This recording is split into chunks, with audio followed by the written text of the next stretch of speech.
I'm Jon. And I'm Eli. And you're watching Screen Obscura. And today we are unfortunate to announce that we are reviewing The Bride, directed by Maggie Gyllenhaal. Yep, and starring Jessie Buckley's cum stain on her face, Jessie Buckley herself, and Christian Bale.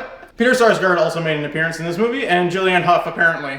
As Iris Jinx. Iris Jinx was her cast in the fucking credits. We didn't even see her once. Apparently she was in the films that were playing in the movie, whatever. There was also some guest starring appearances by Jake Gyllenhaal himself, right. Maggie Gyllenhaal's brother, and Penelope Cruz as well. Yes. I don't even know where to begin with this movie. So we saw the trailer. We're, fans of the Universal Monsters movies. We get excited whenever a new one comes out, even though a lot of the time it looks like it's going to be not so great. But with the recent Frankenstein that came out by Guillermo del Toro, I enjoyed it for what it was. It wasn't exactly what I wanted, but I really loved the first half. The second half was okay. All in all, though, I enjoyed it, even though it was a very long movie. When we saw the trailer for this, I didn't know what to expect. It looked like a Bonnie and Clyde kind of Frankenstein and his bride, just running loose, doing whatever. That's all I got from it. So I was curious to see how they would pull this off. What about you? I'm in the same boat. I feel like it was pretty much, there was a lot of information that was in the trailer. Like, it was very much like a lot of dialogue was exposed and a lot of the character arcs were already kind of shown to you. Yeah. And for the most part, yeah, it was exactly what you said. It looked more of like a crime film than anything else a Universal Monster film could be. Yeah. It's listed as a horror sci-fi. That's bullshit. Sci-fi, yeah, okay, I got it. Sure, for the... Very, very fucking loosely. It's more of a crime than anything else. Crime drama, I guess. It's a crime that it was fucking made, first of all. Annette Bening also plays in the film. What? Who plays in the film? Annette Bening. Who the fuck is that? Academy Award winner. Oh, okay. Good for him. Is she fucking betting the fucking directors? She's the doctor. Oh, I liked her. She was good. Yeah.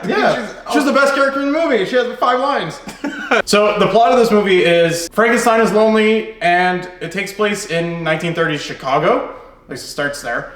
And then he goes to a doctor and asks for a companion. And this doctor, played by Annette Bening, what? Annette? Annette Bening. Okay, whatever, fuck her. And he asked her to make a new companion for him, and it turns out that Jessie Buckley is good enough, so... That is exactly how the film goes. Literally just Frankenstein monster himself is just walking the streets of Chicago and goes to a random doctor and says, I want a girlfriend really bad. And the doctor's like, I can bring back dead people, no problem. Necromancy, fucking roll 20. Yeah. Yeah, she rolls a 20 on medicine and then just fucking shocks a body back to life. Apparently it's never been tried before in this universe. Well, I guess besides Frankenstein himself. But he's walking in the street and he's a monster. I guess he covers himself up, but I don't know if he's integrated into society or not. It's not very clear. The world building in this movie is not great. No. He gets his little companion. She's lost her memory from her previous life. And we get a little bit of a glimpse of it at the beginning of the movie. And they go on their little adventure, causing some chaos, sometimes controlled, sometimes uncontrolled chaos. And the movie pans out and they develop a romance, kind of. It's hard to go into this without spoiling too much, but let's just say there's a lot of this movie that could have been great. And it was horribly squandered by both the writing and the directing, Maggie.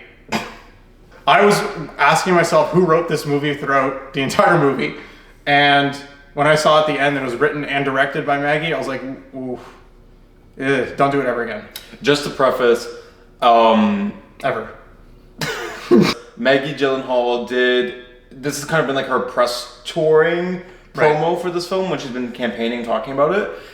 It's kind of like the same copy and paste in verbatim every single interview she's doing about this movie. The idea of where she got it from was she one day was watching The Bride of Frankenstein. The Bride of Frankenstein is only in the film for 2 minutes, and it made her wonder what this woman was actually thinking, and if she can speak, and if she had lines, what she would be saying, and how she feels in this situation. Don't get me wrong, I understand kind of where she's coming from. I'm also a man, so I don't really care. But before getting into spoilers, as much as I kind of understand what she was trying to convey, this film was not what that statement and that theme of her intentions were. This film is like its own avenue of bullshit, chaos, and I don't mean chaos in that it's like thrilling and adventurous. I mean chaos in the sense of like it's a bunch of different ideas compiled into one. Yes, exactly. It was like it wanted to be Joker, but it also wanted to be a like political movie. It also wanted to be a monster movie and a crime movie. There was a mob introduced at the beginning of the movie that had no fucking play into the movie except at the very end, and even then it just went out with like a wet fart. It was confusing. I was confused the entire movie. The storytelling and the way it was written just made it so loose in its narrative. And I didn't know what it was trying to convey to us. Every other guy in this universe was a predator.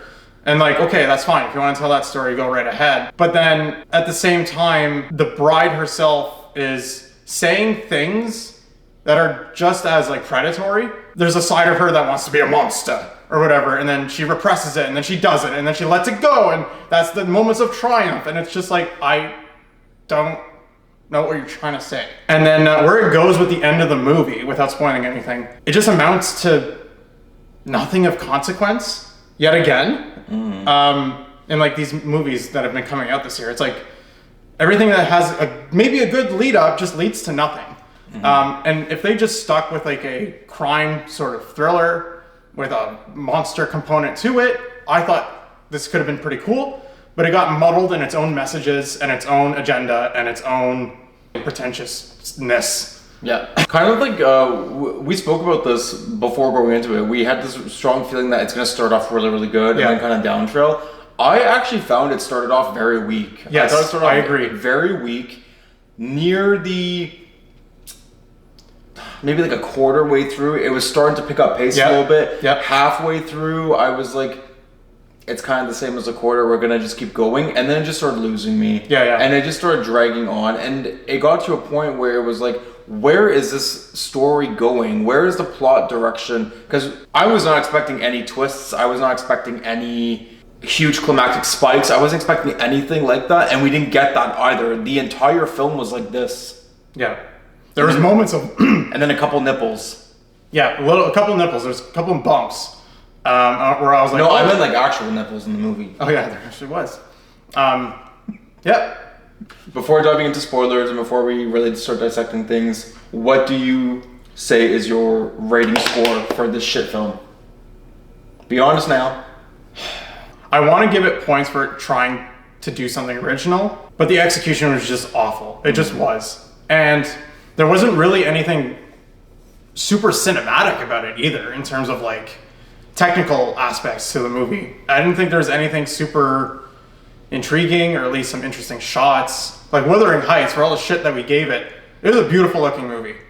Man, I don't know. I was thinking about it. I actually don't know. 1.5 out of 5. Wow, really? Yes. Yeah.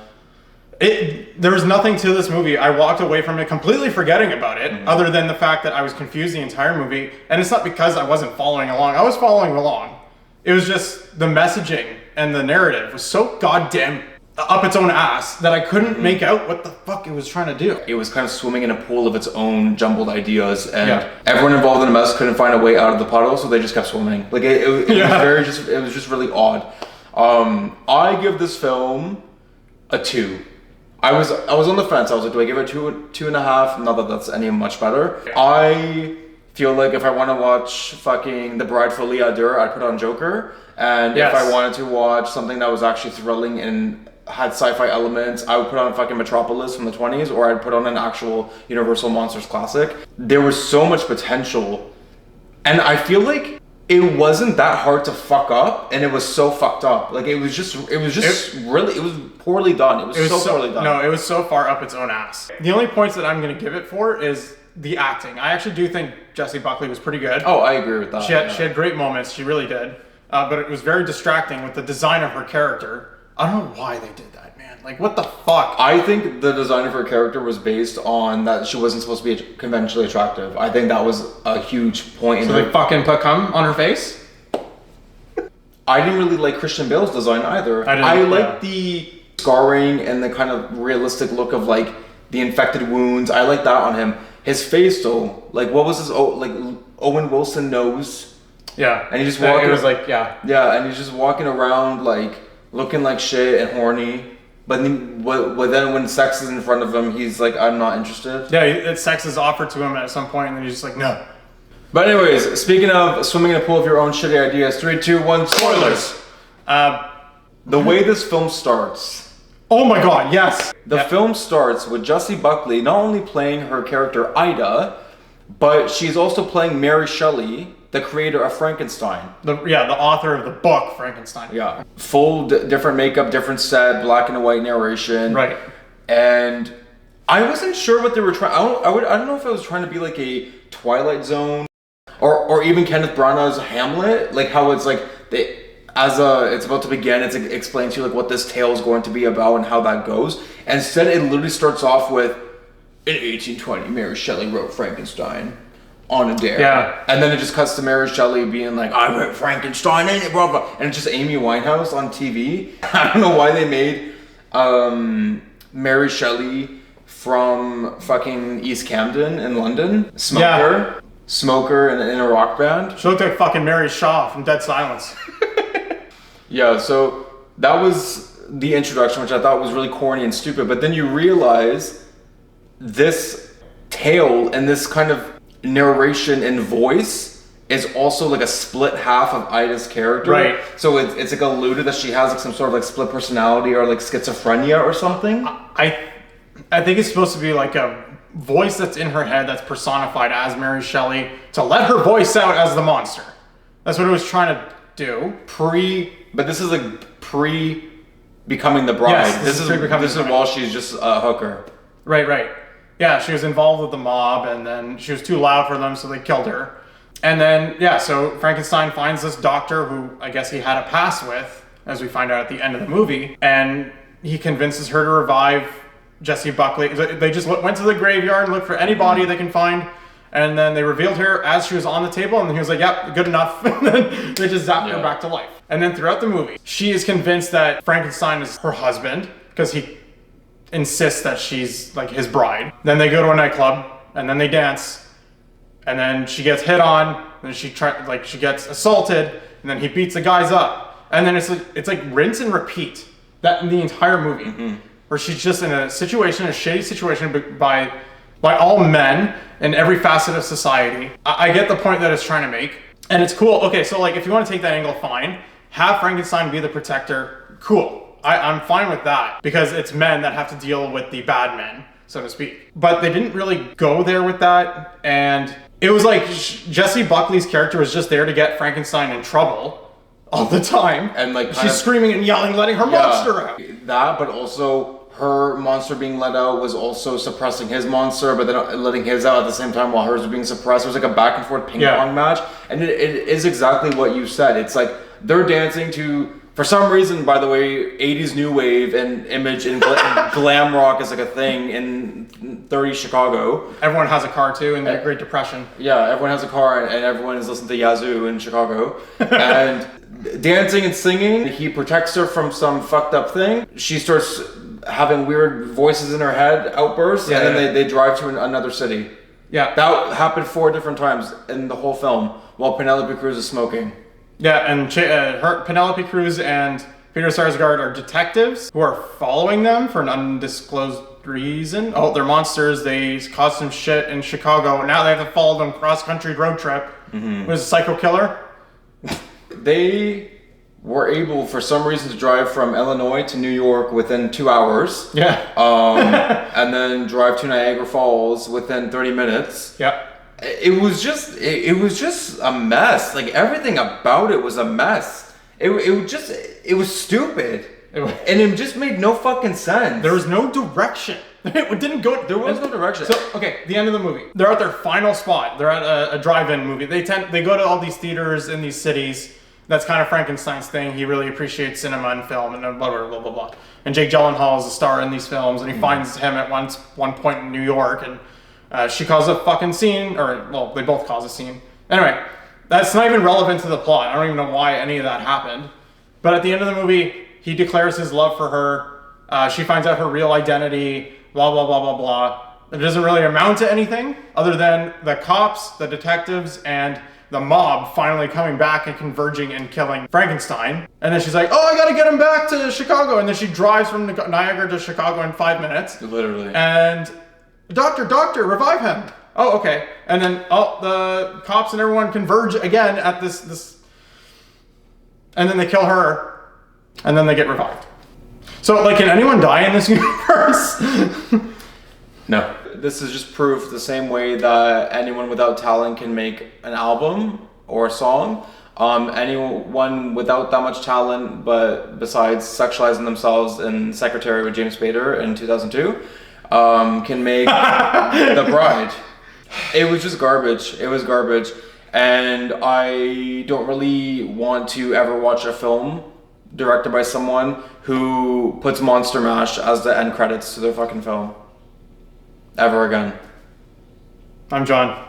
And I'm Eli. And you're watching Screen Obscura. And if you are easily or not easily offended, like and subscribe for more content because it's our fucking opinion. That's right.